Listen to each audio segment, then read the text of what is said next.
Hello everyone, आज हम revise करने वाले हैं decline and resurgence of political theory.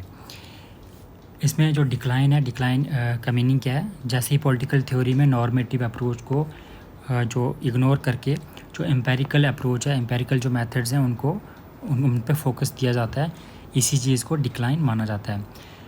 Normative approach यानी जो वैल्यूज़ हैं, जो फिलोसफिकल जो डायमेंशन है उस पर फोकस कम करके जो एम्पेरिकल यानी फैक्ट्स पे, पॉजिटिविज्म पे, जो साइंटिफिक जो मेथड्स हैं उन पे फोकस किया जाने लगता है।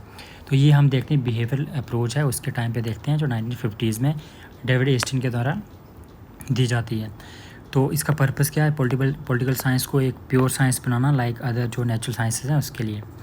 तो डेविड ईस्टन जो है डिक्लाइन ऑफ पॉलिटिकल थ्योरी 1951 में ये कहते हैं, और जो दूसरा जो वर्क है इनका political system and inquiry into state of political science 1953। इसमें वो बोलते हैं कि जो पॉलिटिकल साइंटिस्ट हैं वो फेल हो चुके हैं, जो रीज़न है या फिर जो उसको प्रोडिक्ट करना राइज ऑफ फासिज्म और कम्युनिज्म को, उसके बाद जो सेकेंड वर्ल्ड वॉर में भी फेल हो जाते हैं। तो इसका मेन रीजंस वो देते हैं हिस्टोरिसिज्म, जो मॉरल रिलेटिविज्म, हाइपरफैक्चुअलिज्म और पॉजिटिविज्म। उसमें वो कहते हैं कि जो बिहेवियरल पॉलिटिकल साइंस है वो अदर जो सोशल साइंसेस हैं उसके क्लोज लाने की बात करते हैं।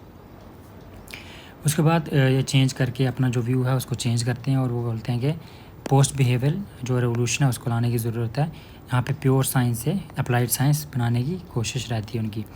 ये वो कहते हैं अमेरिकन पॉलिटिकल साइंस एसोसिएशन 1969 में।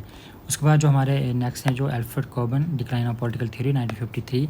इसमें बोलते हैं जो कैपिटलिस्ट सोसाइटी हैं या फिर कम्युनिस्ट सिस्टम है, दोनों में जो पॉलिटिकल थ्योरी है उसकी जो सिग्निफिकेंस है, रेलिवेंस है, वो ख़त्म हो चुकी है। सिमर मॉडल लिप्सेट सबर्लिन ये सपोर्ट करते हैं डेमोक्रेसी को, और ये कहते हैं कि यहाँ पे जो गुड सोसाइटी है वो इट्सेल्फ क्या है, इन ऑपरेशन है। इनका जो वर्क है political man the social basis of politics 1960। Leo straws what is political philosophy, इसमें वो कहते हैं कि जो पॉजिटिविस्ट जो मेथड है उसको अपनाना ही क्या माना जाता है, एक सिम्टम माना जाता है डिक्लाइन का। उसका जो Dante Germino beyond ideology the revival of political theory 1967 में, यहाँ पे वो दो रीजंस देते हैं, rise of positivism and prevalence of political ideologies.